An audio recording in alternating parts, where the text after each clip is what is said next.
Let's talk about Draymond Green for a Let's minute. talk about him, man. Let's talk about him. We're gonna So have fun and we're gonna have real talk. the Sacramento Kings drafted cap space last night by trading the 24th pick and Rashawn Holmes to Dallas. That opened a lot of things up for what we might see in the next week and change.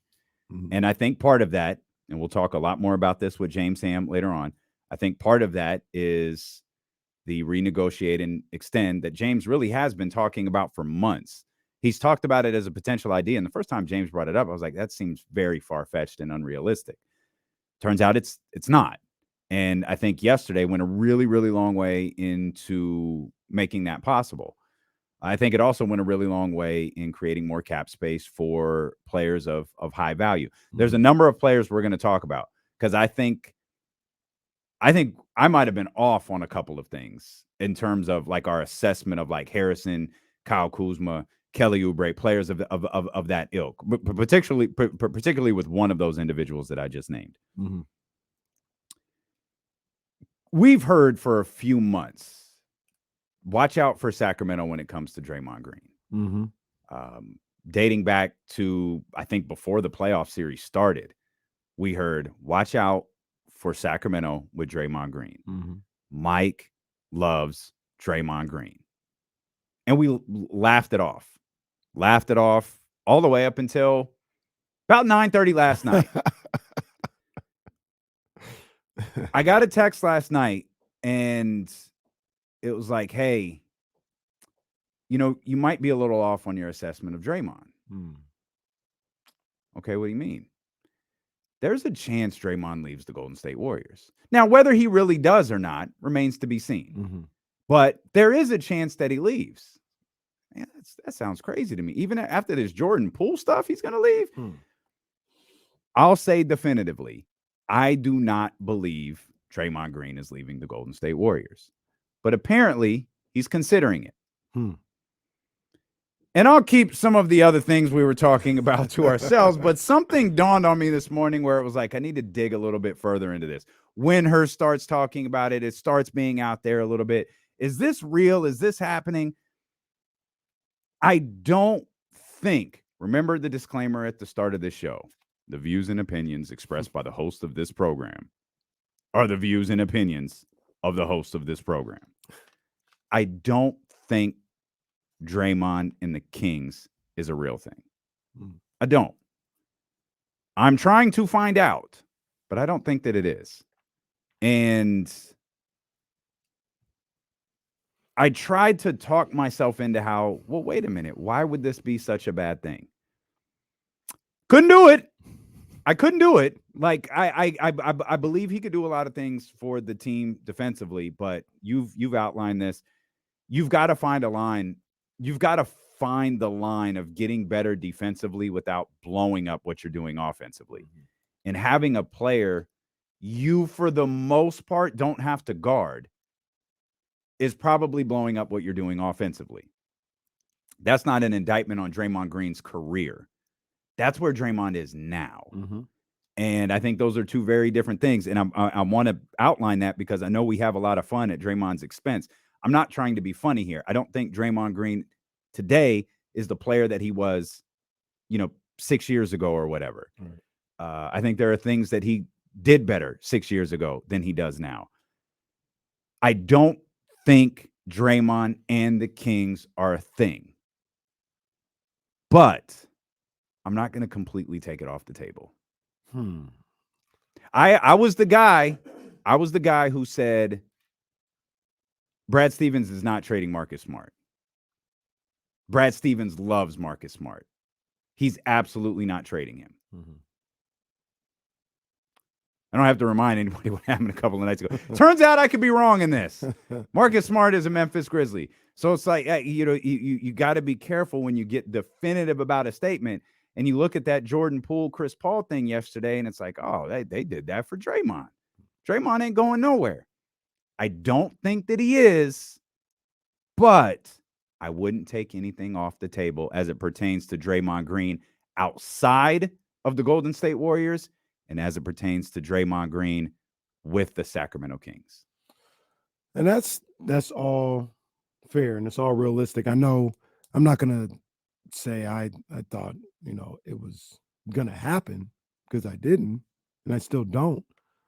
But I always looked at Draymond's situation as all he really needs is one or two teams to entice him or maybe even drive the price up to the point where it would be too much for Golden State to match. And he might have those. And that's what I always thought. Who called was it yesterday or the day before? It was the day before. And mentioned crazy ass Mark Cuban. Yeah.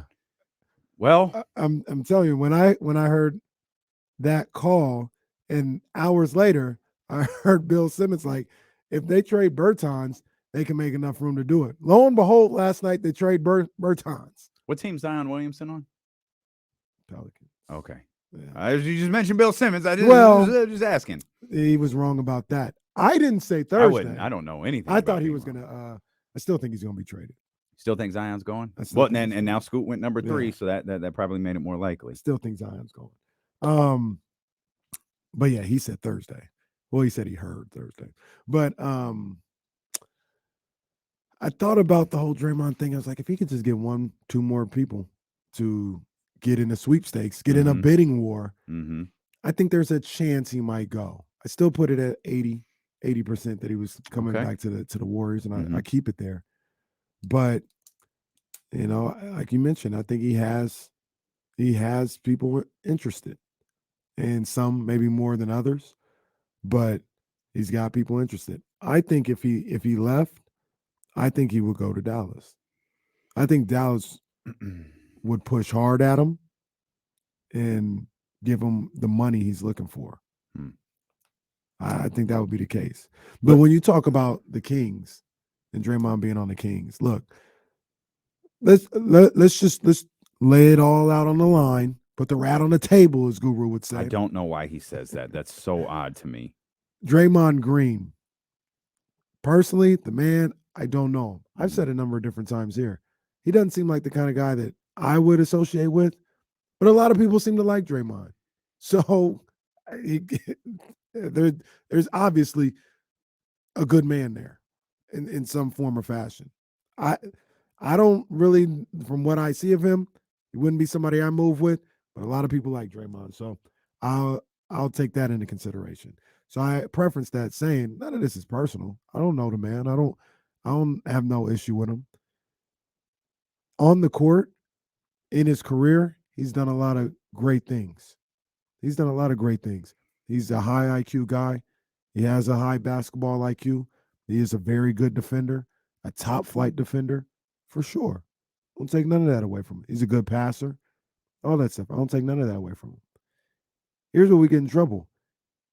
He's not what he was. He's not that no more. He's a defender that in spurts is really, really good, but it's in spurts now. It's not over the course of 48 minutes. It's not over the course of a 7-game series. He picks and chooses. I don't know. I'm not even saying he does it intentionally. I just think that's where he's at in his career. He can't be that every night. His offense has gotten worse and worse. And when you talk about him being on the Sacramento Kings, you can't, in my opinion, you need some defense. You want to get better defensively. You can't have 3 of your 5 starters being non-shooters.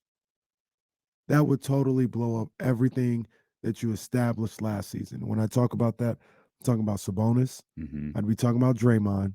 And while De'Aaron Fox has gotten better and is improving, I still wouldn't look at him as a knockdown 3-point shooter. Okay. He's not Sabonis or Draymond. I'm not saying he's in that category. Yeah. But he's not a knockdown 3-point shooter. He's a knockdown elite mid-range shooter. But when you talk about 3-point shooting, I wouldn't put him in a knockdown category. So now you're really just looking at Herter and Keegan as your shooters. And what does that do for De'Aaron Fox? Like how is he ever going to get to the basket with Draymond being the one camped out in the corner?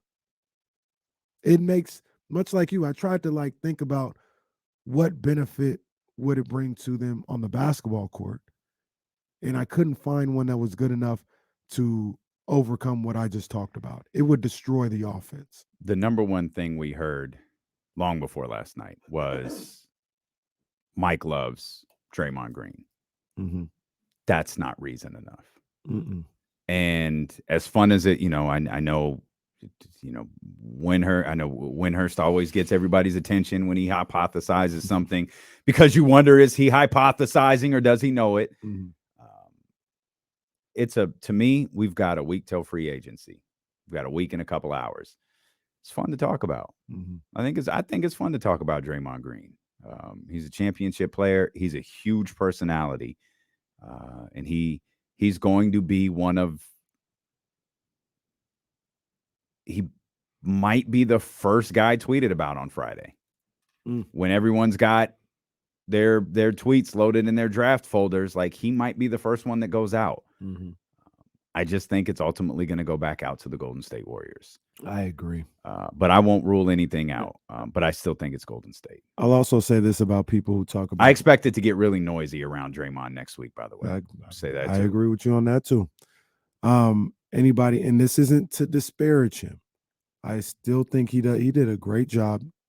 He did a really good job defensively in that first round series against the Kings. I remember game 1 specifically. Mm-hmm. He did a hell of a job on Sabonis, and he did it throughout the rest of the series. So it's not to disparage him and what he brings to the table defensively. But everybody looks at Draymond when you talk about him with the Warriors and talks about what he brings on the defensive end, and he's the defensive anchor and all this other stuff. And that's he's a game changer. He literally changes everything on the defensive end. And if he came to Sacramento, that's the defense that they need. He changes everything on all this other stuff. Let's just go to the last 3 years. I'm going to do points per game allowed. Mm-hmm. 2020, 2021, Golden State Warriors were 18th in the league in points per game allowed, averaging 112 a night. 21, 22, they were third, giving up only 105 points a night. Andrew Wiggins came into his own. But if you want to give that to Draymond, fine. Mm-hmm. This past season, the Golden State Warriors were 21st in the league in points per game. They gave up 117 points a night. So Draymond was on all of those teams. My point is, he's not enough to change what's going on defensively. And you can make the argument they have better defenders in Golden State, even this past season, and still weren't able to be a better defensive team than with Draymond there. Mm-hmm. I think that's a misnomer. I think it's in spurts, man. It's in spurts. It's not he's on your team, you're a good defensive team. Clearly, that's not the case. Mm-hmm. 2 of the last 3 seasons, they've been in the bottom half in at least points per game allowed. So that's, once again, that's not good enough. Saying that he's going to bolster your defense. Well, he's going to take them. He's going to take the Kings from 24th to 19th, 24th to 20th. Like, that's not to destroy your offense. That's not good enough, in my opinion. Let's go to the phones here and get our man Daniel here. 916-909-1320. Daniel, what's going on, my brother? Fellas, happy Friday. Yes, Happy indeed. Friday, my man. Oh, thank God. Hey, dude, I've been a fan since, I've been a fan of the Kings since the day they got here from Kansas City. I can't think of a player that I wouldn't want to see on the Kings more than Draymond Green. I don't like his play. I don't like the way he acts. I don't like the way he complains. He's not fun to watch, regardless of who they're playing or where they're playing or when they're playing. I don't want to see him on the Kings at all. He's not fun to watch play. He complains way too much. I don't care that he would be our jerk here in Sacramento. I don't care. I don't care what he brings. I don't care about the rebounding. I don't care about the defense. I just don't want to see him here at all. I wonder how many other fans feel the same way. No, I got you, Daniel. The truth is, there's probably a lot. Yeah. There's probably a lot of people that feel exactly the way that you do.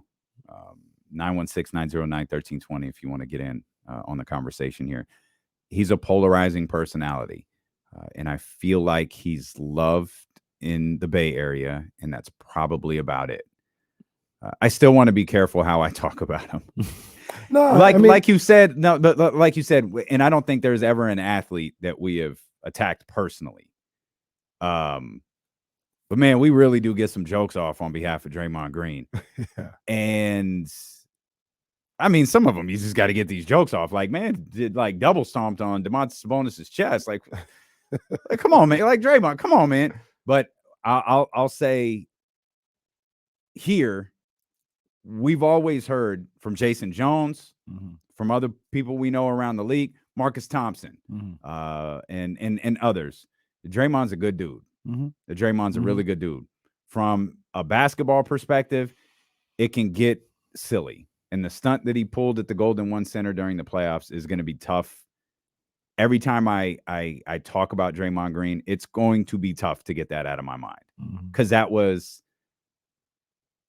an absurdity level in which I don't think we had seen in a really, really long time. Right. And he's got to be better than that. I also believe he's oblivious to that stuff at this point. I think part of Draymond Green is professional wrestling. Yeah, for sure. I think he wants to be a star. He's a sports entertainer. He wants to be an entertainer. He wants to be a star. And our guy Drew So if he got to jump off Domantas Sabonis' chest, that's what he's got to do. And Drew Down and others talking about points per game is such an outdated stat. Defensive rating. Come on, G. How about what I saw? They got destroyed by the Lakers in 3 of those games in that series. And this is the problem that I have when everybody want to talk about he's such a game changer on the defensive end. It can't not be his fault when they get destroyed on the defensive end. And then when they play well, it's because of Draymond Green. Games 1, game 3, game 6. They got destroyed inside everywhere in that game. In game 6 against the Kings, they got destroyed. Games 1 and 2, he was not a factor. He was getting switched on to Fox. Fox had 38. So when it works, it can't be all because of Draymond if it's not all his fault when they get beat up. That's all I'm saying.